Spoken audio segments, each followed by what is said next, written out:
Alright, I'm back with another Destiny 2 video, and today we're going to talk about something kind of controversial, which is the concept of power creep. This is something that happens in a lot of games from time to time, but especially kind of ongoing loot-based games, because there was a constant dichotomy between trying to motivate players to get new and interesting gear that is fun and powerful, but also just understanding what that gear does and what those builds can do to kind of existing content, and then how much new content has to be scaled up, or how much old stuff is devalued because of power creep. We have seen this in a few different phases in Destiny history.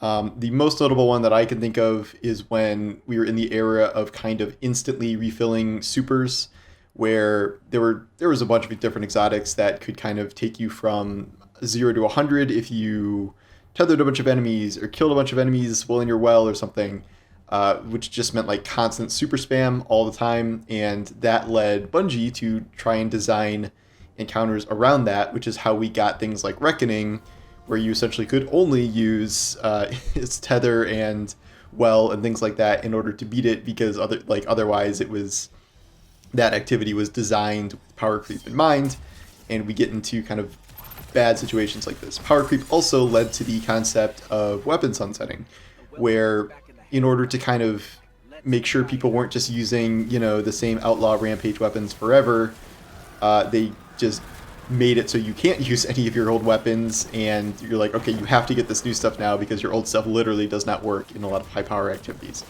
Nobody liked that, so that was killed off a little while after that happened, but now I feel in the Witch Queen era we are definitely moving in that direction again, and this is not to say that the game is not fun or something like that. I just can really kind of see the direction this is moving, but fortunately I think the solution is already kind of presented itself. So to start with, why does power creep feel like it's happening now? I think you can just play the game and kind of feel it for the most part. I mean, there are specific examples. The one I will be demonstrating in this video is my new Forbearance grenade launcher, which is from the raid. It can roll Chain Reaction and Ambitious Assassin and some other good perks, but Chain Reaction makes it just a flat, better version of Salvage or Salvo, which is the previous Ritual grenade launcher with Chain Reaction, the only one that used to have it, except this one is a wave frame launcher, which makes it even crazier for mob clearing, and so it's just like a flat out better version of that. That is just a specific weapon, but kind of we have an entire, pretty much all weapons going forward now are generally more powerful than everything else in the game to this point, because we have now introduced origin traits. Old Masterwork weapons have lost the ability to automatically generate orbs. The trade-off for that was giving all weapons origin traits, and now a huge class of old weapons don't have those at all. So if you have things like Psycho Hack, which reduces enemy damage output, or what's it called, Soul Drinker, the raid one, where you heal based on how many rounds you've landed in your last magazine. Land Tank has damage reduction, and then the Foundry ones are like different just kind of perks to your gun, like the Vice one is a mini subsistence. The Suros one is better handling and stuff. I don't remember all of them, but you get the idea. Like, there are now, like, those weapons are just kind of, by definition, better than older version weapons that came before the system. We can also see this in subclasses. It is very, very obvious that Void 3.0 is, like, hilariously powerful. That and Stasis are really standing out at this point because of the aspect of fragment system. It very much feels terrible now, I would say, to use almost all of the old Arc and Solar subclasses. They are just not remotely on the same level. And well, we know that, those are being brought up to Arc 3.0 and Solar 3.0, and yet that will come with its own set of power creep too, as is all subclasses are elevated. That's going to create even more powerful builds and things. And like, just look at something like Funnel Web with volatile rounds and Adrenaline Junkie. Like, that is pretty much a better version of Recluse, which was formerly kind of the gold standard of hilariously overpowered weapons in the game. And now Funnel Web is a world drop that anyone can get, and anyone can unlock the volatile rounds mod. It's like, I can't even play like a round of Gambit without void chain explosions clearing like the entire side of the map before I can even like set my sights on enemies, things like that. So I really do see this kind of taking shape, running kind of normal level Nightfalls, or like even running the raid. Like once you understand the mechanics of the raid and like can execute those mechanics, like combat in the raid is not difficult. Like if you are remotely kind of on level and you're using any of these tools they've given you. More power creep. The new 40% buff to all primary exotics, which has just turned weapons like Osteostriga and Outbreak Perfected and stuff into just insane versions of themselves from before. Again, I think these are all good changes, and I think the game is a lot of fun to play, and yet I do think we are moving in the direction of very much the literal definition of power creep here. But like I said at the beginning of this, I do think that the answer is kind of already presenting itself based on what Bungie has been kind of playing around with. I would ask you to look at what are the kind of most compelling, engaging, challenging PvE activities of the last few years. I would say that would be Contest Raid Mode. I would say that is GM Nightfalls, and I would say that is the Legend difficulty campaign, which everyone really liked at the launch of Witch Queen. What do all those have in common? All of those have in common the ability to, or the inability rather, to overlevel. And you are put a set distance apart from your enemies. I think, I don't know all of, I know in Contest Raid it's 20 power. I think in GMs it's 20 or 25 power. And then I think Legendary Campaign was 10? The enemies were 10 power over you, maybe? I could be wrong about that. But the point is like you cannot just overlevel these enemies to kind of just stomp on them with whatever build you're using. All of these builds are still really good and really viable, whether it's mob clearing or DPS options or subclasses or whatever.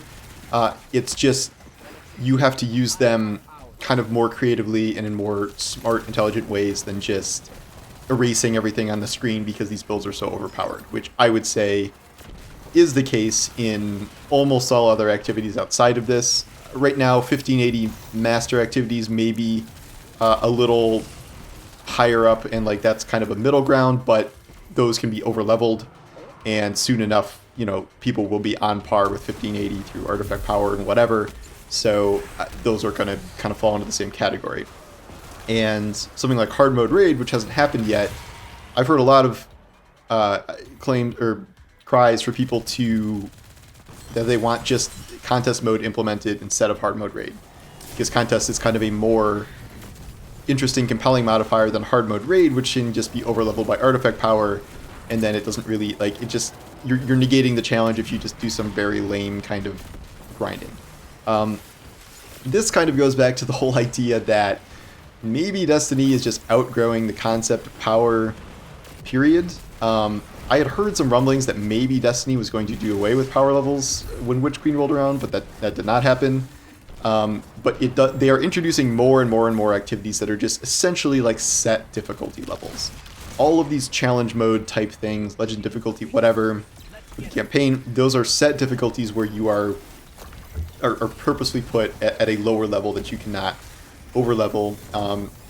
I think that worked especially to great effect in the Legend campaign, where players could just finally kind of play through a campaign at first and have like a real challenge on their hands. This was also before we had access to all of the artifact mods and all the crazy new weapons, so like probably would have been even easier. If you're going back and doing Legend now, it's probably easier than when we first started.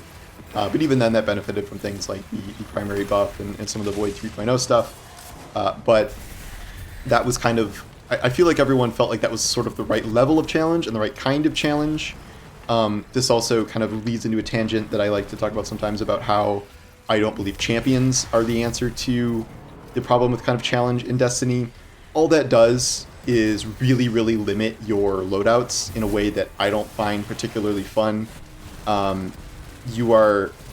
like the freedom to make all these different kinds of builds and stuff we have, but once you start putting champions in something, you're like, okay, well, there's a bunch of unstoppable things, so I need to either just have some crazy DPS to burst it down, or I need a glaive. A glaive is the only special weapon that can have unstoppable on it right now, or like a solar melee.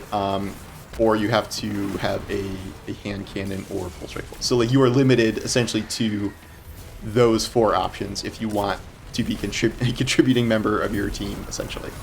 Match game is a different version of this. I would say match game is maybe not as much of a problem anymore, especially compared to champions, but I also think that this is another reason why it was so refreshing to do legend difficulty for the campaign, and there were not champions in there. There couldn't have been champions in there because we hadn't unlocked any champions mods yet, but one thing I found with Legend was that everyone was kind of going through and beating it and then talking about their builds, and they were all different. They were so different from one another, and that was because, they didn't have to be like, okay, well, obviously I needed, an Overload SMG for this part, an Unstoppable Glaive for this part, and so like everyone was locked into, the same couple of loadouts, that is something we see in GMs with the power disparity there, but it's one of the reasons I think Legend difficulty worked so well is because the encounter was based around enemy density, Hive Guardians, which are not champions. You can use anything to kill Hive Guardians. It's just kind of a challenging type of fight.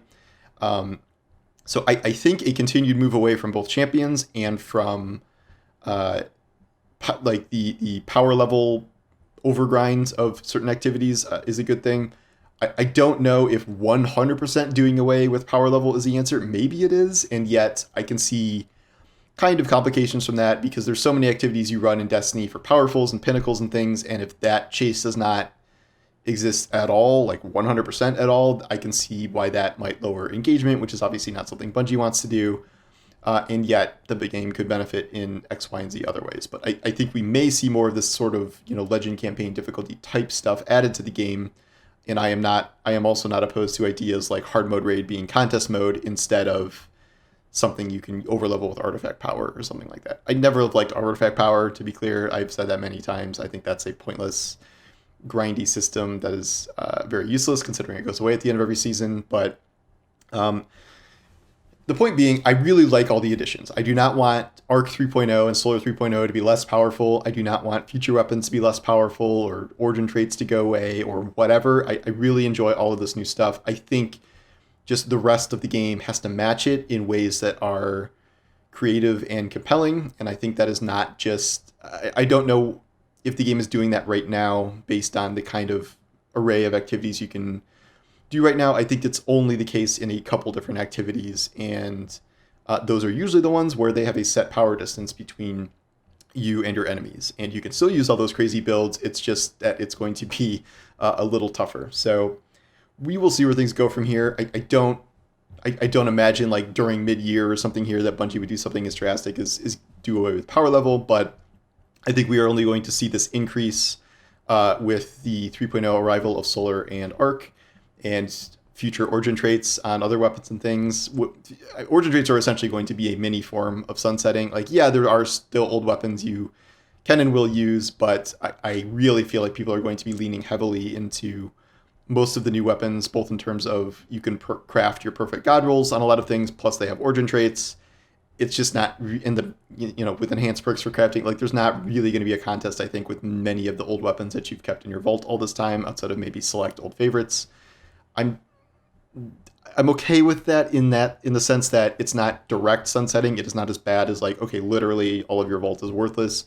You still have the option. It's just they do need a way to kind of drive you forward into new loot, and I think the new loot is fun and interesting, and origin traits are a good addition, but it very much is power creep, as is, making the raid grenade launcher a specifically better version of the ritual weapon from like a season or two ago. But I'm having a blast with Witch Queen. I just can see where things are kind of headed here, and we've been here before.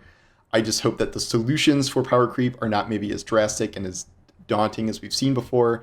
I do think there is a blueprint there, and we will see what Bungie does from here. So thanks for watching, and I'll talk to you guys soon. Take care.